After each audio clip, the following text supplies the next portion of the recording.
2019లో ఈ రాష్ట్రంలో ఒక పార్టీ వచ్చింది.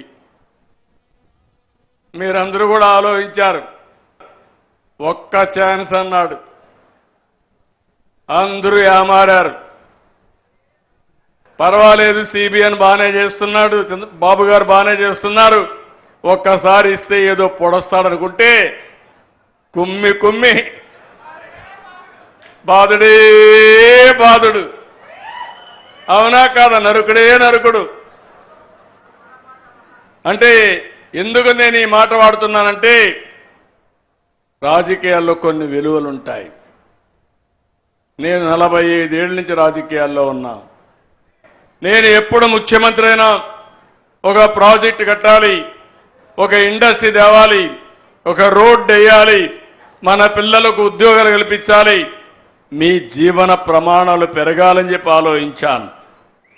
అదేవిధంగా మీరు ఒకసారి చూస్తే 14-19 5 సంవత్సరాల్లో 12,500 కోట్ల రూపాయలు రాయలసీమ ప్రాజెక్టుకి ఖర్చు పెట్టిన పార్టీ తెలుగుదేశం పార్టీ అని చెప్పి మీకు తెలియజేస్తున్నా. రాయలసీమ గురించి మాట్లాడతారు, కులాల్ని రెచ్చగొడతారు, మతాల్ని రెచ్చగొడతారు. నేను అడుగుతున్నా, మీరు 5 ఏళ్లుంటే కనీసం 2,000 కోట్ల రూపాయలు ఖర్చు పెట్టాలని మనసు మీకు రాలేదు. ఎవరు రాయలసీమకు మంచి చేశారో మీరు అర్థం చేసుకోవాల్సిన అవసరం ఉంది. మాటలు చెప్పడం చాలా ఈజీ. నేను ఆ రోజు ఈ కాలువలు చూసిన తర్వాత ఈ కాలువలు చాలవని 2018లో కాలువ వెడల్పు చేయాలని 3,850 క్యూసెక్స్ నీళ్లు పోవడానికి కాలువలన్నీ వెడల్పు చేయడానికి టెండర్లు పిలిచాను. కొత్త పార్టీ వచ్చింది, టెండర్లు క్యాన్సిల్ చేశారు, చేసి గొప్పలు చెప్పారు.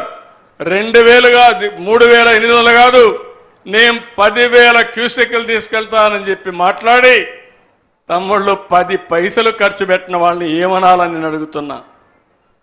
వీళ్ళు ఫేక్ పార్టీ అవునా కాదా మీరే ఆలోచించమని అడుగుతున్నా. హంద్రీ నీవా పైన 1 రూపాయి పెట్టారా తమ్ముళ్ళు అని మిమ్మల్ని అడుగుతున్నా. కడాన మీరు ఒక్కసారి చూస్తే కుప్పంలో ఒక పెద్ద డ్రామా వేశారు. కాలువలో నీళ్లు లేవు, సినిమా సెట్టింగ్లు తయారు చేశారు, షూటింగ్ ప్రారంభమైంది.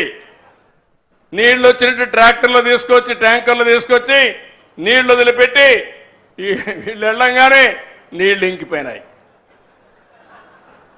అలాంటి డ్రామాలు మీకు కావాలా అని మిమ్మల్ని అడుగుతున్నా. ఇంకా మనలో మార్పు రాలేదా నేను అడుగుతున్నా. అందుకే తమ్ముళ్ళు నేను ఒకటే చెప్తున్నా మీ అందరికీ. ఈరోజు నేను ఒకటే ఆలోచించాను. అన్ని ప్రాజెక్టులు పూర్తి చేసింది తెలుగుదేశం పార్టీ, ప్రాజెక్టుల్ని చెడబట్టింది వైఎస్ఆర్ కాంగ్రెస్ పార్టీ. ఈరోజు మీరు చూస్తే ఇక్కడంతా కూడా రిజర్వాయర్లో మనం చూసినా హంద్రీ నీవా కానీ, దీని మీద వచ్చిన ప్రాజెక్టులు కానీ, పోతిరెడ్డి పాడు కానీ, ముచ్చుమర్రి కానీ, ఇక్కడ గండికోట కానీ, అన్ని ప్రాజెక్టులు తెలుగుదేశంలోనే మనం ఎన్ని ముందుకు తీసుకుపోయాం. ఈరోజు మీరందరూ కూడా ఒకసారి చూస్తే నాకు ఒక జీవిత ఆశయం, నదుల అనుసంధానం జరగాలి. ఈరోజు ఒక్క విషయం మీరు చూడండి, రాయలసీమలో కానీ రాష్ట్రంలో కానీ ఈ సంవత్సరం సకాలంలో వర్షాలు పడలేదు. దీనివల్ల మనకు కొన్ని ఇబ్బందులు వచ్చాయి.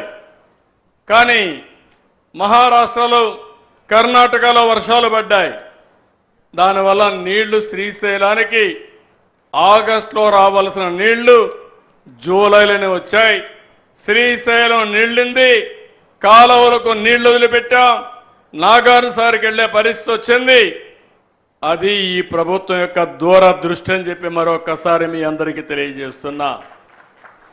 ఇంకో పక్క మీరందరూ ఆలోచిస్తే ఈరోజు పోలవరం ప్రాజెక్టు ఉంది, రాష్ట్రానికి జీవనాడి.